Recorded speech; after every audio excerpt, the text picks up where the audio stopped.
Fala pessoal, bem-vindos a mais um vídeo do meu canal. Me chamo Francine, sou fisioterapeuta e o tema do vídeo de hoje é sobre a avaliação fisioterapêutica.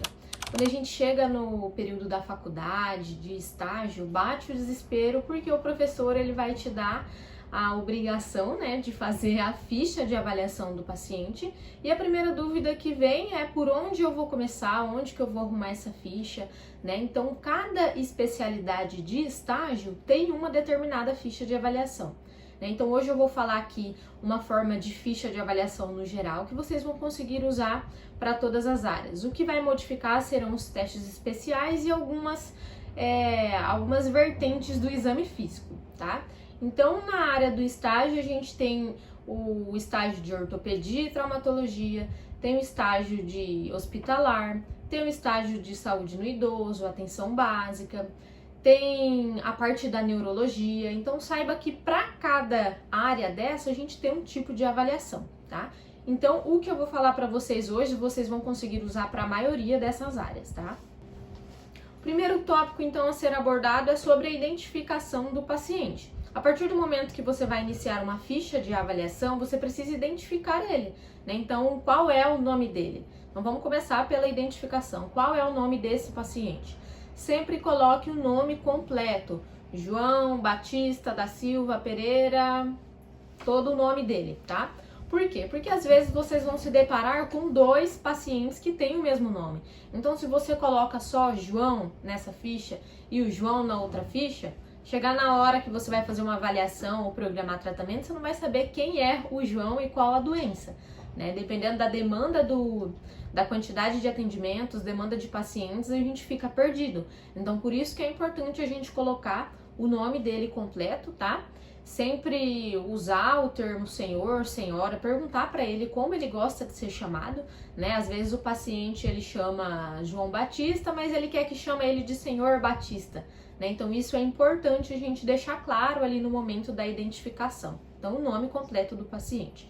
Em seguida, vem a idade. Então, como que nós vamos descrever a idade? Idade, 69 anos, a parte do sexo feminino, masculino. E por que também é importante colocar a idade? Porque existem patologias que elas predominam em determinada idade. Então, vamos supor que vem um paciente que tem uma queixa de dor no joelho, Uma idosa que tem lá 70 anos de idade.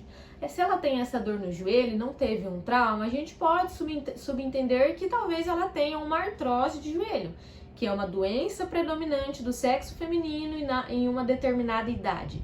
Então, são informações que parecem serem bobas, mas que no final a gente vai já associando ao quadro dela, tá? Então, nome, idade, sexo, a cor também é importante, se a pessoa é parda, branca, negra, amarela, porque existem patologias que predominam nessas cores, tá? Estado civil. Esse paciente ele é casado, ele é solteiro, ele namora. Qual que é essa relação e por que é importante a gente colocar isso?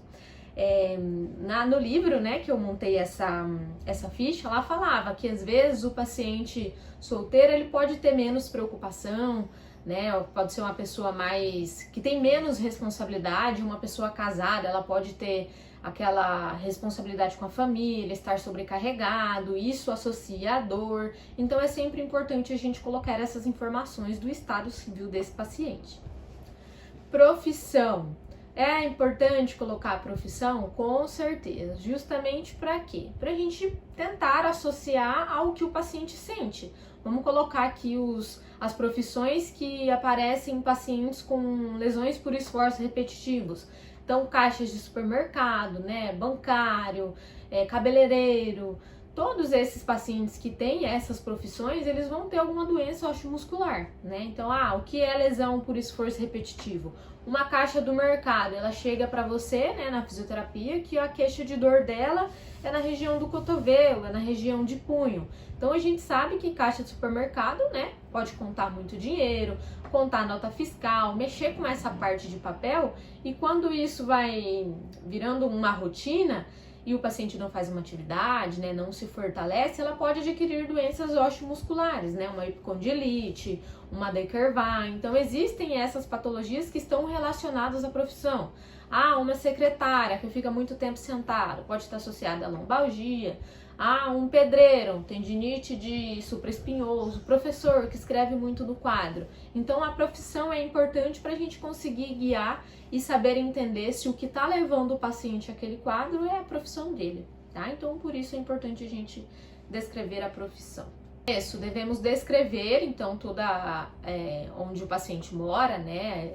A avenida, o bairro, o número, para a gente conseguir tanto localizar ele, caso você não tenha contato, né, enviar alguma correspondência, alguma coisa do tipo, e também para entender se aquela região é uma região endêmica, né? Então, aqui em São José do Rio Preto deu um surto de dengue em determinada região. Se o paciente por um acaso chega lá interna, né, ou por dor, fraqueza, e ele é de tal bairro, então a gente consegue associar se essa região está associada ao quadro clínico dele, tá? Telefone, e-mail, com certeza é extremamente importante se você vai precisar remarcar a sessão de fisioterapia desse paciente, ou até mesmo comunicar, na próxima sessão a gente vai usar, sei lá, piscina, será que tem como o senhor trazer roupa de banho? Então a gente precisa deixar todo descrito, tá? Tanto o endereço quanto o e-mail e telefone, são informações cruciais para a gente conseguir dar continuidade na ficha de avaliação. Histórico de viagem e procedência, então se esse paciente ele foi para fora do país, uma região que estava com surto de algum tipo de doença, tá? O senhor viajou para tal lugar? Para onde? Então a gente precisa. Caracterização e condições psicossociais. O que significa isso? Precisamos saber ali o nível de escolaridade desse paciente, mais ou menos a renda familiar, para a gente entender o contexto que ele vive, né? Então vamos colocar um exemplo aí. O meu paciente, a escolaridade dele, ele é analfabeto. Como que eu vou pedir para ele ler tal coisa ou passar uma orientação que ele vai precisar ler, pedir para ele assinar um documento? Não tem como eu fazer essa solicitação, né? A gente vai deixar esse paciente constrangido. Então, por isso é importante a gente descrever nessa parte de psicossocial, entender um pouco sobre o grau de escolaridade, né? Renda familiar, ver quem é as pessoas responsáveis por cuidar daquela família, ou se a pessoa é sozinha, então a gente precisa colocar esses parâmetros. Tá? Precisamos também saber como esse paciente chega até nós, né? Qual o meio de transporte utilizado, se ele vem de carro, se ele vem de bicicleta, se ele vem a pé, se ele vem por algum meio de transporte, para a gente conseguir entender a dinâmica dele, né? Quais são as limitações, né, se esse paciente ele vem de cadeira de roda, o lugar por onde ele passa, existem barreiras arquitetônicas, né, tem escada, como funciona essa parte? A gente precisa entender isso para poder programar o que vai ser melhor para ele.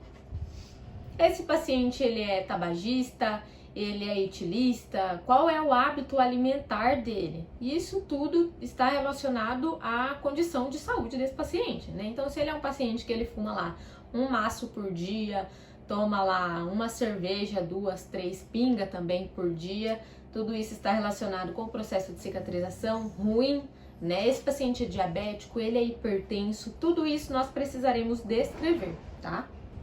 Vamos lá então investigar agora o porquê esse paciente buscou o tratamento fisioterapêutico, porque ele veio atrás aqui da clínica de fisioterapia, tá? Então a gente vai começar a parte de investigação. Geralmente a gente inicia ali por dados clínicos, né? O que são os dados clínicos? Entra a parte de diagnóstico clínico. Tudo que está relacionado a diagnóstico clínico é a parte médica, né? Então, qual é o diagnóstico que o médico deu para esse paciente? Às vezes, esse paciente ele vai usar você, né? Ele vai vir até a sua clínica como primeira porta de entrada, ele não vai ter passado pelo médico. Então, se ele não passou pelo médico, essa parte do diagnóstico clínico ela vai ficar em branco, né? Você vai avaliar ele e fazer o diagnóstico fisioterapêutico. Então, vamos supor que esse paciente veio lá do hospital e o diagnóstico clínico dele é AVC, né? Então, esse paciente teve um AVC e chegou aqui para nós com déficits motores, né? O qual nós iremos avaliar. Então, o diagnóstico clínico é o diagnóstico do médico. Exames subsidiários. Nós precisamos colher esses exames do paciente, tá? Ressonância magnética, raio-x, exame de sangue, os últimos para a gente entender o que aconteceu com ele nessa internação. Às vezes o paciente ele vai saber explicar certinho e às vezes ele vai te dar informações picadas e até informações faltando, né? Isso é ruim para nossa avaliação, porque quanto mais informações a gente tiver, mais fácil vai ser o diagnóstico, mais fácil vai ser para a gente elaborar o plano de tratamento, tá? Então, na parte de exames subsidiários, na ficha de avaliação de vocês, o que é importante a gente colocar? as alterações que a gente achou nesses exames, tá? Ah, e não adianta colocar na ficha lá, que vai entregar para a professora do estágio, para o seu preceptor. Ah, esse paciente trouxe um raio-x de coluna, ele trouxe uma ressonância da lombar. Não, quais alterações você enxergou nesse exame? Né? Então, no raio-x eu consegui enxergar uma diminuição do espaço articular, da L1, L2, presença de osteófitos imigrados em tal lugar, diminuição da densidade óssea. Na ressonância, o que você encontrou na ressonância? Presença de líquido em tal lugar. Então, nós precisamos descrever as alterações que a gente achou no exame. Não só colocar que ele trouxe um raio-x, um exame de sangue. Não, a gente precisa colocar as alterações. Isso serve tanto para a parte ambulatorial quanto para a hospitalar, tá? Então, a gente precisa colocar as alterações. Antecedentes cirúrgicos. Quais cirurgias esse paciente já passou? Né? Mulher, geralmente é comum a gente ver que passou por parto normal ou parto cesárea, que fez retirada de útero. Então, é comum a gente ver isso na prática, tá? Então, descrever tudo lá, ai, Francine, mas essa cirurgia foi há 20 anos, não tem problema. A gente precisa colocar tudo que o paciente lembra, tá? Lembrando que quanto mais informação você tiver sobre essa pessoa, mais fácil fica da gente elaborar o diagnóstico fisioterapêutico. As medicações, precisamos também detalhar todas as medicações. Uma forma fácil que eu sempre falo pra gente conseguir decorar o que é, né, essa medicação, serve pra quê? A gente coloca o nome lá da medicação, que às vezes quando você vai estar com o paciente, você nem vai saber pra que serve, se remédio, nada. Então a gente coloca o nome da medicação, deixa um espaço, outro nome, e costuma colocar os horários que essa pessoa toma essas medicações, porque às vezes tem medicação que ela toma antes da fisioterapia e às vezes ela chega um pouco sonolenta, né? Então é importante a gente colocar esses dados. E descrever indicação para quê? Para você já ir treinando, né? Então, dessa vez agora eu tô indo. Então, dessa vez agora... O que foi, amor? Bateria fraca. Ah. Dessa vez agora... Então, dessa vez agora, você colocou essa medicação e você não lembra para que ela serve, né? Ainda não aprendeu. E das próximas vezes que você vai fazendo essas anotações, você consegue memorizar qual indicação é para ela, tá? Então, anote todos os horários e para que elas são indicadas.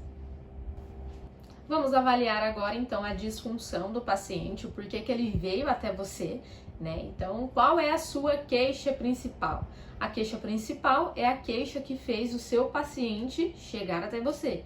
Então, Francine, eu vim aqui porque eu tô com uma dor na coluna, uma dor no ombro, tô com dor de cabeça, tô mancando. Ele vai falar diversas coisas. Geralmente, o paciente que ele tá indo pra fisioterapia, ele vai ter várias queixas, tá? Então, a gente costuma perguntar para o paciente qual é a principal queixa, o que tá mais incomodando ele, né? Então, eu sei, Sr. João, que o senhor tem todas essas dores, né? Inclusive, nós estamos aqui para poder contribuir com a melhora disso. Só que hoje eu preciso saber qual que é a que mais incomoda o senhor. É no ombro? É na coluna? Qual que tá mais limitando ao senhor a voltar nas suas atividades de vida diária, no seu trabalho? Então, a gente precisa identificar qual que é a principal dele. Tá? Então, a queixa principal vai ser a primeira que nós iniciaremos o tratamento. Então, a minha queixa principal, né, a queixa principal do paciente vai ser uma lombalgia, né, uma dor em tal lugar, dor irradiada, a gente vai escrever lá.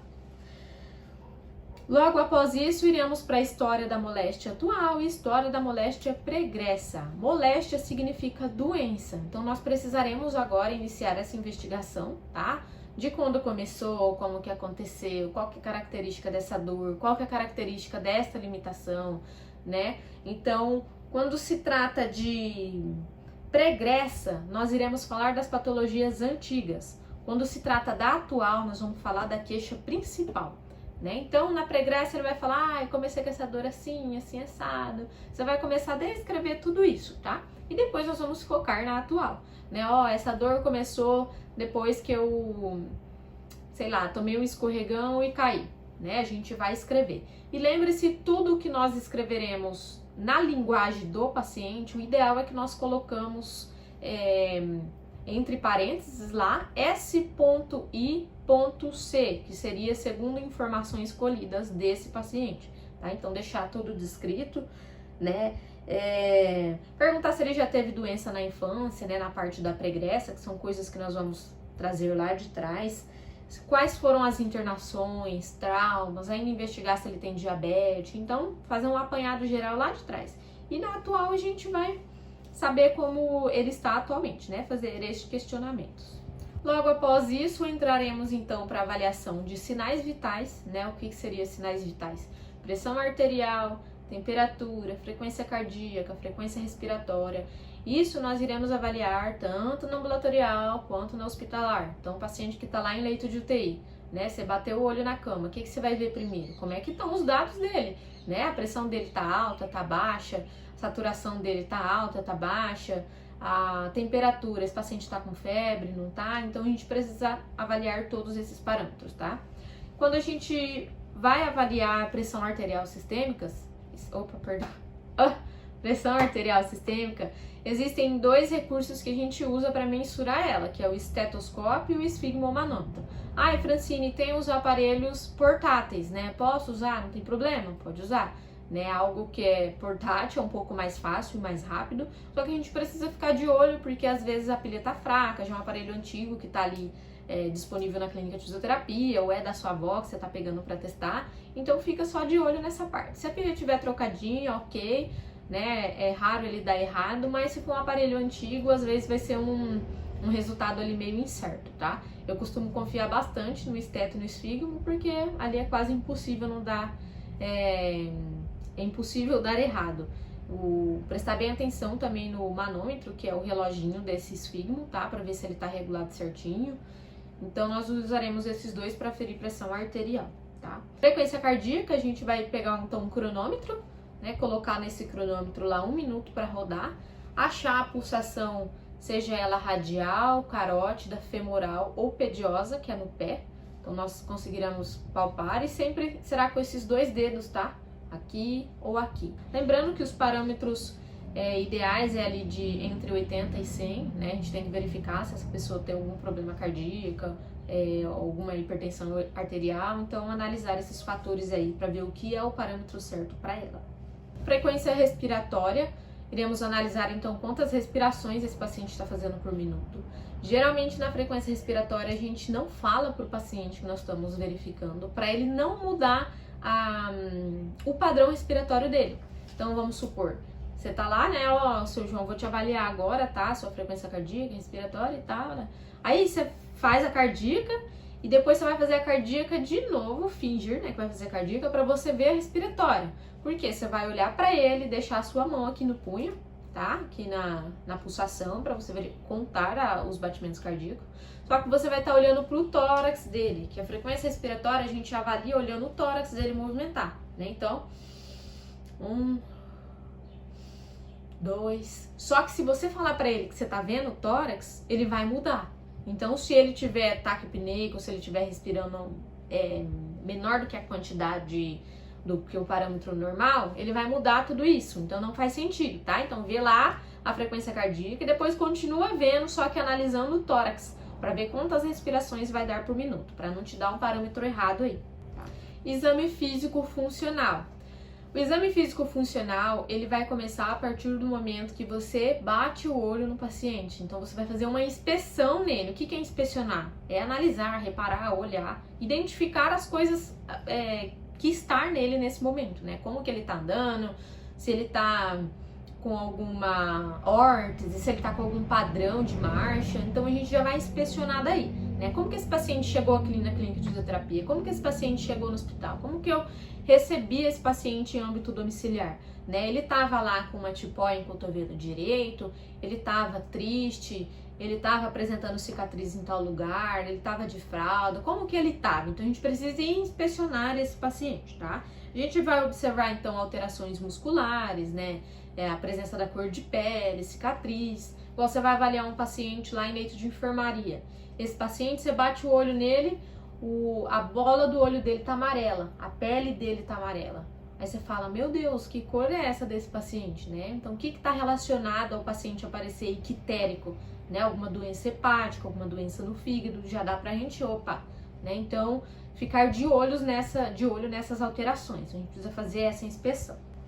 Esse paciente, ele chegou até você sozinho, acompanhado, ele está com acompanhante. Quem é esse acompanhante? É filho, marido, tio? É o cuidador lá da clínica que veio com ele? Quem é esse paciente, tá? Isso, então a gente vai colocar ali descrevendo na apresentação do paciente. Esse paciente, ele é lúcido, orientado em tempo e espaço, ele conversa bem, ele é não responsivo. Qual que é a comunicação dele com você? A gente precisa descrever isso também. No paciente de nível hospitalar, a gente vai avaliar a escala de coma de Glasgow, né? Abertura ocular, nível de consciência, então a gente vai colocar isso. E quando o paciente está a nível ambulatorial, a gente, né, faz a comunicação com ele, você também faz a avaliação para saber se ele é consciente, orientado, ou se ele é só consciente, ele é não responsivo, quais são essas características de conversação que ele tem com você, tá? É importante também a gente colocar se esse paciente ele é colaborativo com o atendimento ou não, tá? Por que que eu falo pra vocês? Porque às vezes vocês vão dar de cara assim com o paciente que ele não quer estar fazendo fisioterapia. Então é importante a gente colocar se esse paciente ele é colaborativo com o atendimento ou não. Por quê? Porque às vezes ele não quer estar na fisioterapia, ele tá ali por obrigação, porque o filho tá obrigando ele, ou porque a esposa tá obrigando ele a ir. Então é importante a gente colocar essas informações até para nós entendermos aonde que nós vamos chegar com o resultado com esse paciente, tá? Então exemplos de como que a gente vai colocar, né? Enquanto o paciente no leito, consciente, orientado, colaborativo, ele tá em ar ambiente. Se ele não tiver em ar ambiente, a gente vai colocar se ele tá fazendo algum uso de oxigênio, se é catéter nasal, se é por máscara, se ele está sob ventilação mecânica, se está com tubo orotraqueal, se é um paciente traqueostomizado. Então, nós precisamos descrever as características desse paciente. Nessa parte hospitalar, nós iremos avaliar, então, essa parte de via aérea, né, da parte de ventilação, como é que ele está, se está entubado, traqueostomizado, se está em ar ambiente. Ritmo, frequência respiratória, padrão respiratório, então tudo que está relacionado ali à parte de mecânica respiratória, que depois nós iremos avaliar a parte motora. Esse paciente, ele está secretivo, qual que é o aspecto da secreção dele?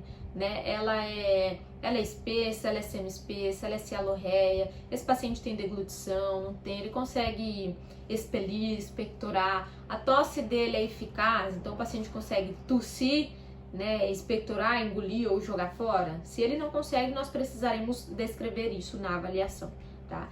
Iremos verificar também se ele faz uso de sonda, qual que é a via de alimentação dele, né, nasogástrica ou aquela sonda AGTT, se a forma de alimentação dele é oral. Então, tudo isso, um paciente de ambiente hospitalar, nós precisamos descrever. Às vezes, você vai atender a domicílio e vai ter tipo o paciente domiciliar lá que é nível hospitalar, ele vai ter todas essas condições, mas você que vai estar levando o serviço de fisioterapia para ele. Então a gente precisa saber identificar quais são essas coisas que você vai encontrar nesse paciente, tá?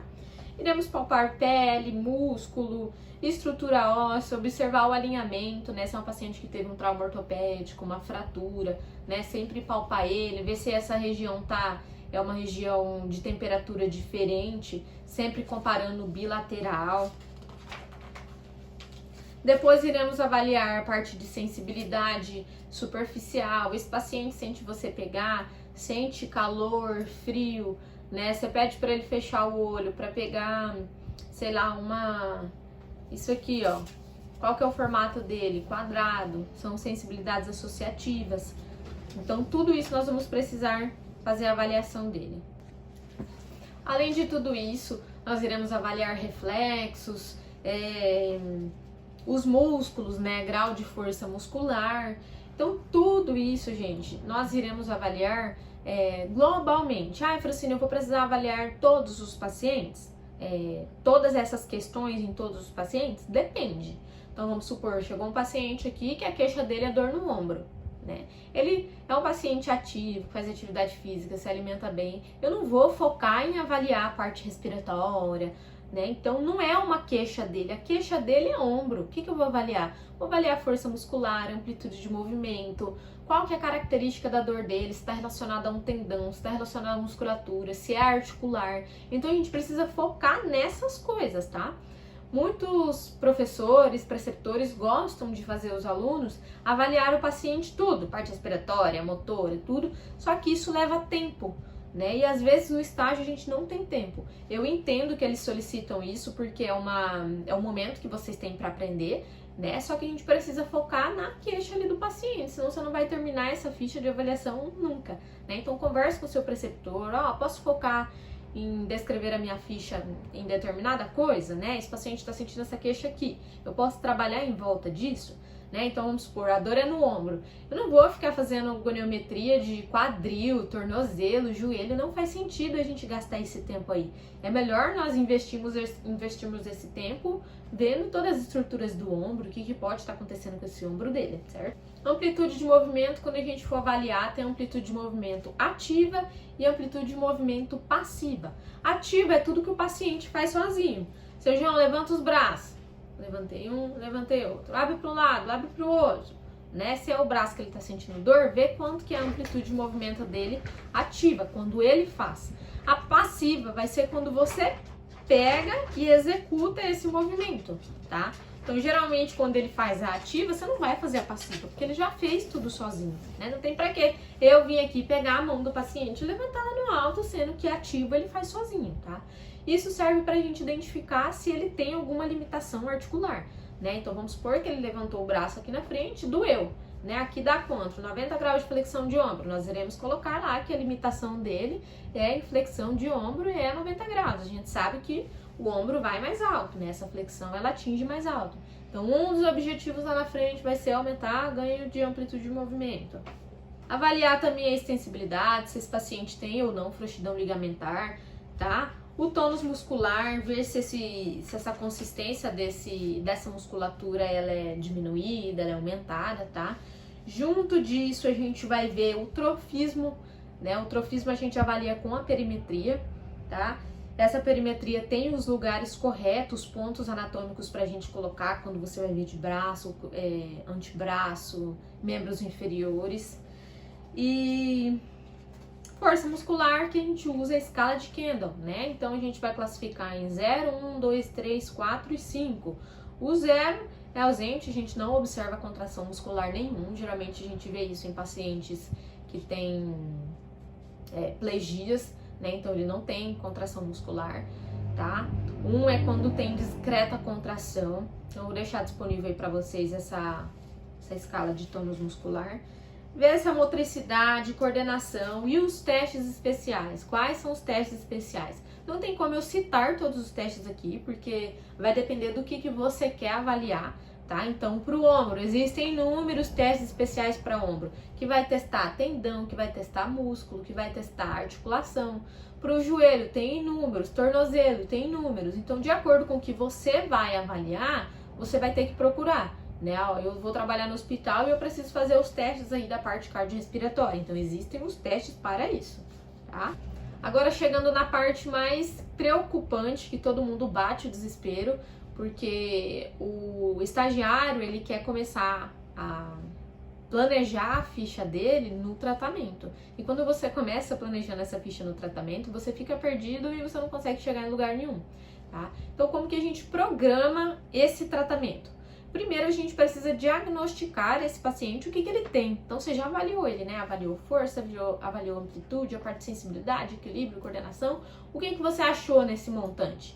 Francine, eu achei que o meu paciente tem dor, eu achei que ele é um paciente fraco, eu achei que ele não tem nada de equilíbrio, que um lado do braço dele não movimenta certo, eu achei que a marcha dele não tá certa, que ele anda errado. Então, isso é o diagnóstico. O diagnóstico são as alterações que nós encontramos durante a avaliação desse paciente, tá? Assim que nós já tivermos montado o diagnóstico fisioterapêutico, nós iremos começar a descrever os objetivos que nós teremos com esse paciente durante esse tratamento, tá? Então, o objetivo nós iremos fazer baseado no diagnóstico. O diagnóstico, então, o primeiro diagnóstico que você fez com ele foi que esse paciente tem dor. Então, qual que vai ser o primeiro objetivo com ele? Melhorar a dor, amenizar a dor, fazer uma analgesia, tá? O segundo diagnóstico foi fraqueza muscular. Então, qual que é o segundo objetivo? Melhorar força muscular, promover força muscular. Então, tudo nos objetivos nós iremos trabalhar nos verbos manter, melhorar, aumentar, tá? Tudo que está relacionado à progressão, tá? Então, Nesses objetivos, dito isso, estão o diagnóstico pronto, o objetivo pronto, nós iremos para a parte de programação de tratamento, que a programação de tratamento vai depender tanto do objetivo quanto do diagnóstico. Então, o primeiro diagnóstico nosso lá foi dor, né? O primeiro objetivo foi melhorar essa dor. O que nós temos de recurso na fisioterapia que nós poderemos usar para melhorar a dor desse paciente? Vai ser uma terapia manual, vai ser uma crioterapia, vai ser uma eletroterapia, vai ser uma hidroterapia, o que vai ser? Como vai ser? Então isso é programação de tratamento, que vai ser baseado nos objetivos, que os objetivos foram montados através do diagnóstico, tá? Então, geralmente tem lá os objetivos a curto prazo, médio e longo prazo. Programação de tratamento a curto, médio e longo prazo. O que é isso? Curto prazo geralmente são coisas que você vai fazer de imediato nesse paciente, né? Médio prazo vai ser que vai demorar um pouquinho ali, 2, 3 meses. E longo prazo é um tratamento mais longo que talvez ele vai ter que fazer pro resto da vida dele, né? Então isso são essas coisas que os professores pedem, né, pra gente fazer uma programação ali, curto, médio e longo, né? Então para esse paciente que ele tem uma dor em tal lugar, então, a curto prazo, nós vamos, então, melhorar a dor dele, melhorar a força muscular e retomar o básico de atividade diária, que é pentear o cabelo, escovar dente, né? Então, isso é curto prazo. Médio prazo, já vai inserir uma atividade ali, um exercício resistido, um treino de força. E longo prazo, manter essas atividades. Então, nós precisamos fazer tanto os objetivos quanto o tratamento baseado aí em curto, médio e longo. Tem gente que não pede. Eu, quando era preceptora e professora do estágio, eu costumava não pedir isso para os alunos, não. Porque eu acho mais fácil eles conseguirem entender ali o que você vai fazer de imediato, que aí depois esse médio e longo já fica mais fácil. Tem que fazer quando você já tiver um tempo, né? Então, para vocês entenderem mais ou menos como funciona a dinâmica, é isso. A programação de tratamento a gente precisa descrever, então, tudo que vai ser feito e em quantidade, né? Então, eu vou precisar usar aqui um aparelho de ultrassom para trabalhar, sei lá, um aquecimento dessa musculatura, né? O que eu vou colocar de parâmetro? Ele vai ser contínuo, ele vai ser pulsátil? Então, eu preciso descrever. Não adianta eu colocar na ficha de tratamento, lá, nessa ficha de avaliação, a parte de tratamento que eu vou fazer ultrassom.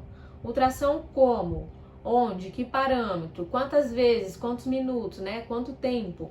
Isso serve para tudo. Vou fazer exercício. Vou colocar ele para fazer um exercício puxando o elástico. Tá, então tá. Vamos colocar ele para fazer um exercício resistido. Quantas vezes? Né? Ele vai estar de decúbito dorsal, ele vai estar em pé. Então, essa programação de tratamento, a gente precisa descrever ela, tá? As orientações, elas fazem parte do tratamento fisioterapêutico. Então, você vai precisar orientar o seu paciente no que fazer, tá? Então, se ele tem alguma coisa que ele possa fazer em casa, que não vai trazer risco, não vai prejudicar ele em nada, você vai descrever, né? Se ele for um paciente alfabetizado, ele vai ler, vai pregar na parede para ele fazer todos os dias. E se ele não for, você vai demonstrar, explicar para um familiar, né? Então, orientação também é tratamento. Às vezes o paciente ele vai aparecer na fisioterapia 2 vezes por semana só. E você precisaria que ele fizesse tudo isso todos os dias, né? Às vezes ele não tem condição financeira ou mora longe. Então, essas orientações servem para complementar o tratamento e a gente conseguir entregar ele para suas atividades, né, diárias, para o trabalho, o quanto antes. No relatório diário, que seria as evoluções, né? Nós vamos descrever, então, como que você encontrou esse paciente, o que você fez nele, como que ele ficou depois da sua conduta, né? Então, eu encontrei o paciente assim, colaborativo, responsivo, em área ambiente, executei técnica de tal coisa, em tanto tempo, esse paciente aguentou fazer isso, não aguentou. Depois que a gente fez determinada conduta, ele ficou assim, ele ficou assado, piorou a dor dele, ou ele sentiu desconforto respiratório, fadiga, cansaço.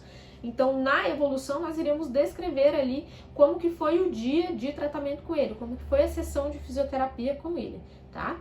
Então, gente, essa parte de ficha de avaliação, cada especialidade, né, igual eu falei no início, ela vai ter uma determinada avaliação, principalmente nos testes especiais. Só que essa aqui ela é uma avaliação geral, né? Então você pode usar em paciente neurológico, um paciente ortopédico, e eu preparei um guia descritivo mesmo, que eu fiz até uma impressão dele, tá? Que é esse aqui, ó. é um guia de respostas da ficha de avaliação.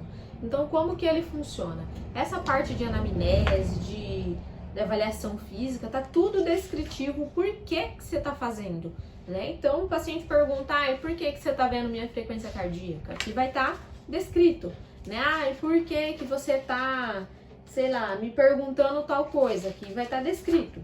Aí, ó, quando a gente tem dúvida, né? Igual aqui, amplitude de movimento, tá descrevendo como que você vai fazer, né? O fisioterapeuta pede o paciente para executar determinado movimento, o paciente executa sozinho sem ajuda.